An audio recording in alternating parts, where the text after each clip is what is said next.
Howdy, this is Sailor the Piper Man, Piper the Sailor Man, coming to you with a late night smoke, random thoughts, and I want to share something with you that happened to me long ago. When I was in the Navy, we were, I believe it was called at the time the China Sea, and at the time, 1975 was the end of the Vietnam War, and many of the Vietnamese evacuated and were brought off ships when the North Viet Cong had taken over Saigon and into South Vietnam. After the Ten Offensive, I think it was 1968, that was the fall of South Vietnam.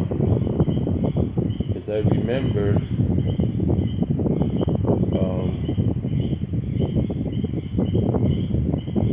they came, I think it was the Paris Accord, the Paris Treaty, or something like that. Kissinger was there, and the Vietnamese, I forgot who the Prime Minister was, they received the Nobel Peace Prize for bringing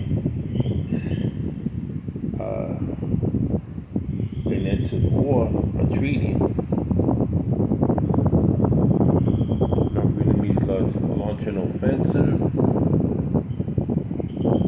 that became the end of what we call the Vietnam War. Vietnamese people were evacuating, Americans were evacuating. It's all history now. Some years afterward, the big evacuation happened in 1975, and a lot of people were left behind. So a lot of the Vietnamese took to the sea. I think it was the China Sea. They took, trying to escape the Khmer Rouge, trying to escape communism, took to the oceans. Where exactly they were going, I don't know. I guess they were out there knowing that naval ships would be in patrol. So in 1977, I was a young man. I was 19. In our mission, at the time I was aboard the USS New Orleans, LBH-11, were out to sea for humanitarian purpose. And I recall they had called man overboard. Not that somebody from our ship was man overboard, but there were people out in these Chinese junks or ships or small boats out there, a small fleet. So as one of my jobs was to get on board a small little craft and get out there and rescue. So one of the hull techs and boiler techs and boatswain's mates were in charge of the boat. And at the time I had the duty on the flight deck. We always had a medical by the flight deck in case of an accident. And I was the only one qualified to be on the firefighting team. They had sent me off to firefighting school, and I had finished all my requirements. So I had to fight outboard fires, chemical fires, Alpha Bravo, and Charlie fires. So as I took my position on the island, the alarm went off over Boydville, so I ran to the elevator. The whole crew somewhere down below inside the hangar bay. I was on the deck, so they lowered the elevator so I can go down. We got on the craft and we went out to see there was some small Vietnamese ships out there. Fully loaded, looked like it was about to sink. Water was rough, I remember. It was really scary. So we went out there, I was young. I had my vest on. I looked. It was just right after the typhoon. And we saw some people, when they saw us, from their craft, they jumped into the water, started swimming toward us, started speaking Vietnamese, help, help, help. And it became chaotic because when they saw us, they thought we were going to go by and not pick them up. So we were just alongside them, throwing life preservers. We were throwing all kinds of stuff in the water, ropes, so they can hold on to them and we can pull them into the craft.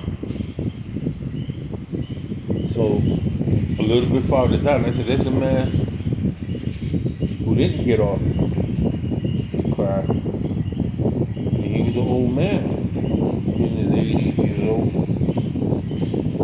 And when I saw smoke coming from the craft that he was in. Old man, must have been like 87 years old, was just sitting there. I said, let's go get him. Everybody else is young, so we pulled alongside us. The man sitting there with a bamboo stem. He had a pipe, a long Chinese type, like a bamboo, like the kind that the Danish meat. And he couldn't hardly move, he was just sitting there. So I jumped over the side into the water, grabbed on him. I got on board. And I just told him, like, get up, get up. He got up. He put this vest on him. And I grabbed him, and one of the other boatswains grabbed him and threw him in the water. And we started swimming with him. He was a pretty good swimmer, though. Thought he was a fisherman or something. But he wouldn't let go of that pipe in his mouth. And it was still lit. So he got his head about the water and was threading, right? And we bring him up on the boatswain's knee. He's about finished and he empties out. Of my top vest is waterproof. I remember I had Captain Black pouch. It's more like a tin. And he's sitting there, the old man's like shivering. So I said, give me the pipe. He wouldn't let go of the pipe. He was in his mouth. He was going like, no, no, no. And I showed him my pouch and I showed him what I had in. His eyes lit up. His eyes lit up, man. And I went ahead, got some, emptied it on the side. I put it in there. And one of the boatsmen says, you know, you're not supposed to be doing this. I said, the man, he might die or whatever, man, but this is going to be his last smoke. He won't be able to smoke on board the ship. So we turned the craft around. A little powerful engine. I think it was made by Rolls-Royce engine. So he gave me his Thank God for those lighters, man. And we lit his pipe. I gave it to him. He just sat there smoking his pipe, real body, looking at him. It's an old man, man. He looked at me. He just smiled. He turned the craft over and going on God. That man held my hand and was smoking his pipe. I'll never forget that. I just looked at him. I remember the story now because I was just watching a documentary of the Vietnam era, and I just remember being out at the ocean bobbing. He's this old man, like 87 years old. He could have been in his 90s, man. And he got over to the side. And remember the officer of the deck said, he's gonna have to turn that light off. I said, no. I said, no, don't do that. Don't do that. He's just keeping his wits, you know. And the man looked at him and said, okay, man, bring him up, bring him up. You're responsible. He brought him up, put him on the elevator, and we brought it up to brought him up to the flight deck, and they were all there, and all the medics came out, and I grabbed him and put him to the side. And I had told another story earlier that the air controlman, the air chief was a pipe smoker too, and he saw me with the pipe. He saw him with his pipe, and I just standing, I'm just holding this man, frail, must have been like 112 pounds. So the commander comes down, he was starts walking. He looks so much like MacArthur, man. He goes, Petty Officer Santiago. But yes, sir. What is he doing smoking the pipe? I said, sir, he had that. He ain't gonna let it go. When he saw that, it brought life to him.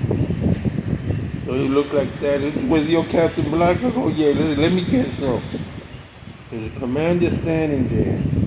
I'm standing at the command, like his pipe. The commander could speak Vietnamese. I spoke to him. The old man spoke. And he looked at me, and he put his head on my shoulders. Like if I was saving his life, I just gave him some pipe tobacco. And that's the story. I don't know what they did with them. They must. I remember took them to the Philippines. They were air vac. I don't know where they were air vac to. But all those 55 people that were out at sea, we were able to rescue them. You know, I can remember was this old man with the bamboo pipe. Walking in. And let me tell you something. I'll never forget that, man. What did he say to the Piper Man? Piper the Sailor Man? With my story, the Vietnamese fishy man smoking his bamboo pipe.